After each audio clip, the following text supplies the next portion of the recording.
आज मी तुम्हाला कच्च्या टोमॅटोचा ठेचा तयार करून दाखवणार आहे. त्यासाठी इथे मी तव्यामध्ये तेल गरम करून घेतले होते. यामध्ये कच्चे टोमॅटो कट करून घातले आहेत.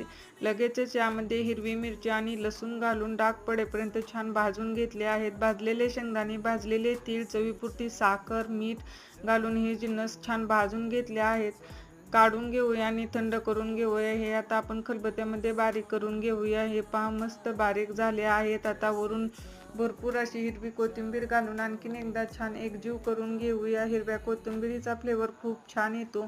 तडका पॅन मध्ये तेल गरम करून घेतले आहे. यामध्ये जिरे आणि मोहरी छान तडतडू देऊया. लगेचच ठेचलेला लसूण घालून घेऊया. वरून कढीपत्ता घालूया आणि छान खरपूस होईपर्यंत तळून घेऊया. अर्धा चमचा हळदी पावडर घालून छान मिक्स करूया आणि हा तडका चटणीवरती घालून घेऊया आणि छान मिक्स करूया. गरमागरम ज्वारीची भाकरी आणि त्यावरती हा ठेचा खूप छान लागतो.